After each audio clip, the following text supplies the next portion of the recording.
right under our noses. Joining me now is Peter Schweizer, president of the Government Accountability Institute. Peter, great to see you. So while the media's been stuck on the Russian collusion hoax for God knows how many years, China's been getting away with murder, trying to affect elections right in our midst. Explain it. Yeah, Russia's kind of a blunt force instrument when they try to influence American politics. The Chinese are much more subtle, much more effective, much more sophisticated, and it's larger scale. The thing people have to realize is that if you can contribute to American political campaigns, even if you're not a citizen, and China does that on a massive scale. They've done it in Boston, Los Angeles, they're doing it in New York, and it's targeted towards specific candidates that they know and believe will help advance Chinese interests. Well, it goes both ways. One, they're trying to go after Asians who are running for office here in the States who don't like communism. And in some cases, it's in favor of candidates who apparently do like communism. And I'm thinking of a mayoral candidate named Mamdani. I mean, there is evidence that there's a Marxist tycoon, his name is Neville Roy Singham, whose niece started the Jews for Zoran. Zoran is Mamdani's first name in New York. And Lord knows how he's getting support from this guy. This tycoon lives in China. He's non-Asian living in China. What can you tell us about him and what effect he's having in elections?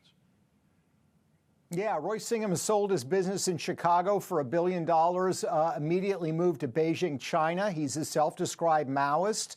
As I point out in my book, Blood Money, he has very close relationships with the CCP. He's attended top CCP leadership events. The Indian government has tried to shut down his operations in their country on the grounds that he's running CCP propaganda operations. So his injection of money into the New York mayoral campaign is not surprising. It will probably be large, and I would imagine we're going to see a lot of people linked to the CCP and so-called United Front groups in New York funding his campaign as well. Because you're right, they target candidates that are anti-CCP and critical, but they support and coalesce around those that are advancing the interests of Chinese Communist Party, and certainly the Mamdani campaign would fit that category.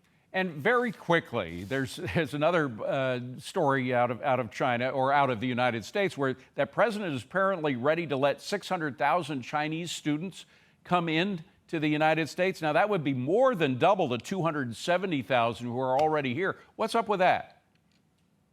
Yeah, I think this is a priority for Xi. It's probably part of the negotiation with Trump. I think it's a mistake.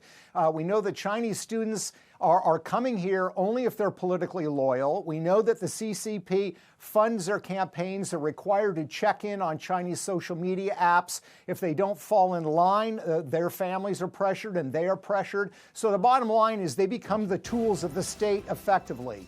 That's the problem. A lot of stories. You got them all in there. Peter Schweizer, you're the best. Thank you very much.